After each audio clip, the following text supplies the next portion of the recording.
So in front of you we have a strop made with the 3M brand 3000 grit Trizact Performance Sandpaper.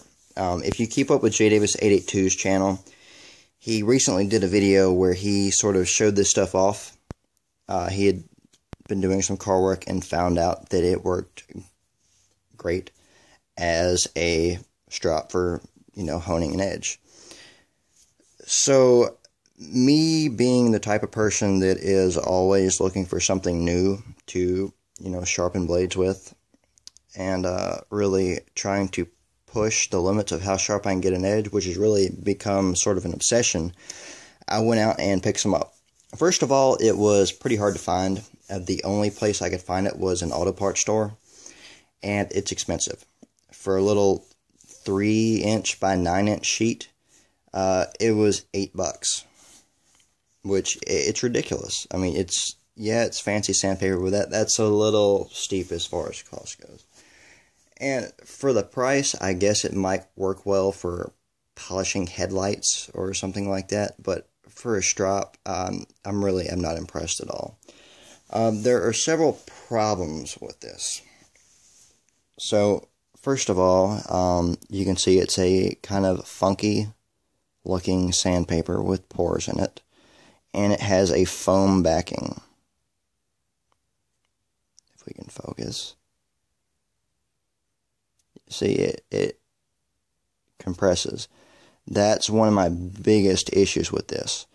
If you're one of those people that doesn't like stropping because of a fear of actually rolling over the edge, this is not for you. This exacerbates every single problem that you have with stropping. And I've exercised extreme caution when using this, trying not to roll the edge over. I've even laid the blade back so I'm hitting more of the shoulder of the bevel and barely touching the apex, and it still rounds off the apex. So that, squishiness to it is a major downfall. Now you can see sort of the glimmer of it. Really, that is the only cool thing about this sandpaper is how it looks. If you could wallpaper a room in this, that would be amazing, and then I would actually give this a second chance, but it would cost like 10 grand to do that, and it's ridiculous.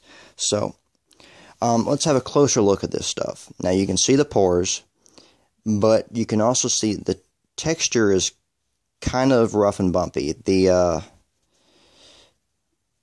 I looked at this under high magnification, and the texture is about identical to that of an orange peel. With all the little bumps and valleys and everything, which, as far as a strop goes, that is a no-no.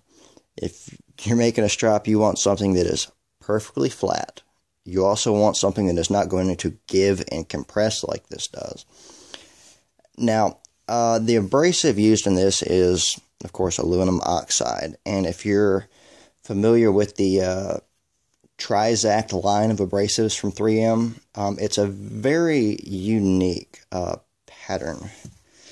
I quickly drew sort of a little picture of what it looks like. And basically you have a bunch of rows of these little blocks. And these little rectangular blocks under high magnification almost look like a little prism with the top cut off, or a rectangular pyramid with the top cut off. So sort of a weird trapezoidal shape. And this brings me to another point of something I think is sort of hurting the edges. You have these little sort of dips between these lines, and I think part of the problem is, well, in addition to the foam making it compress so badly, is that the apex is actually sort of hanging up and snagging on these little dips and getting abraded. You really don't want to abrade the apex like this with something that compresses, because when I get it off of this, I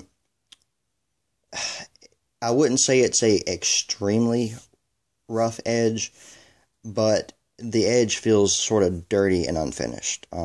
Watching John's video, it looked like it was leaving a fairly highly polished edge that sliced paper just fine. But in my experience, that's not happening. It sort of snags on phone book paper. After quite a lot of stropping on it, you can make it sort of pop hairs off your arm. But overall, sort of the effectiveness of this as a strop is really unimpressive. There are much better options out there. There are much cheaper options out there. So let's start talking about those now. Now, this next one is something that I've been using for several years, and I love it. I can't say enough good things about this. This is a honing block I made with the 2000 grit wet dry sandpaper. Now, the abrasive used in this is silicon carbide, which is a good bit harder than aluminum oxide. One of the things John was saying was sort of a strong point of this is that it would abrade extremely high carbide volume steels like S110V.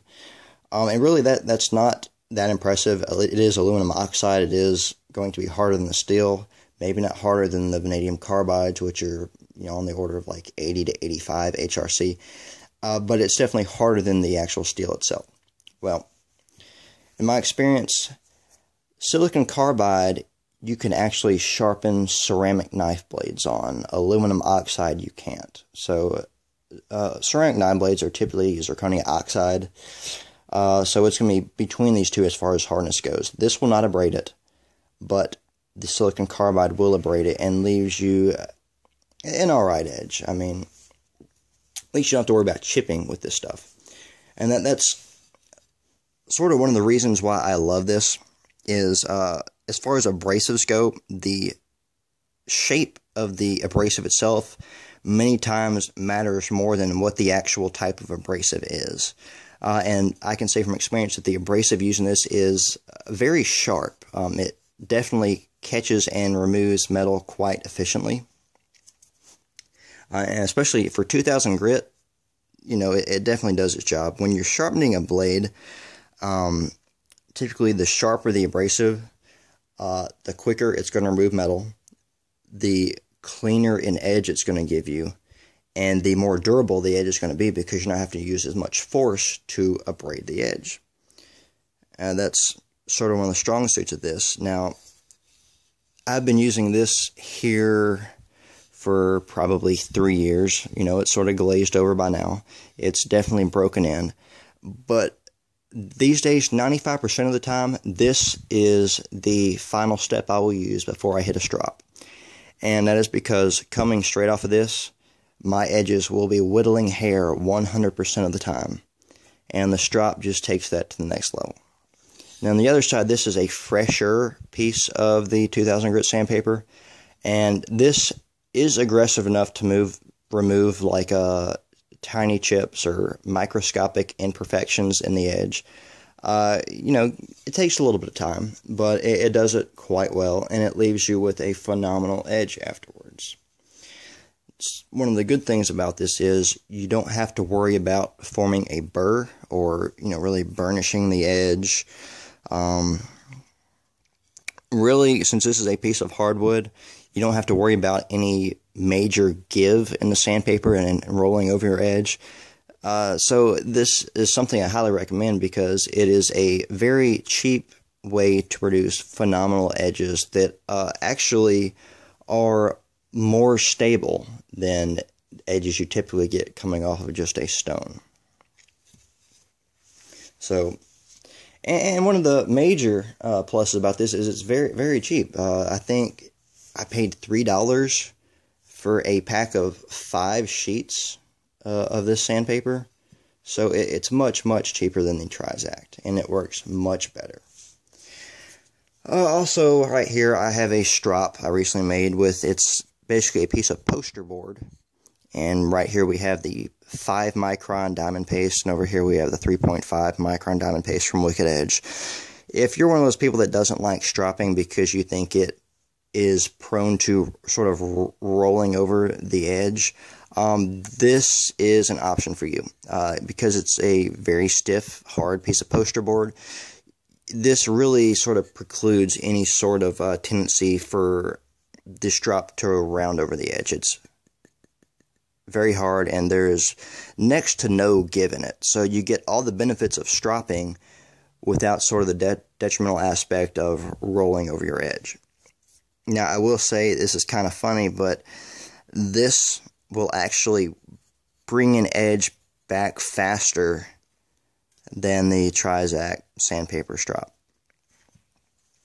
And the abrasive on this is much, much finer, and it takes you to a whole new level of sharpness directly off of it. One of the things I really hate about the Trizact Sandpaper is that when you finish, you have to go to a few steps of higher grit abrasives afterwards to clean up the edge, because it feels like it's abrading the very, very apex of the edge and leaves it sort of rough feeling. And, you know, it doesn't cut very well, and I don't have any time for an edge that needs to be taken care of in so many finer grit ways after that. I know that was worded kind of funny, but long story short, save some money. Don't buy the Trizact Sandpaper. Get yourself some normal wet, dry silicon carbide sandpaper. Give it a try, and your edges will thank you. So thanks for watching, guys, and I will see you soon.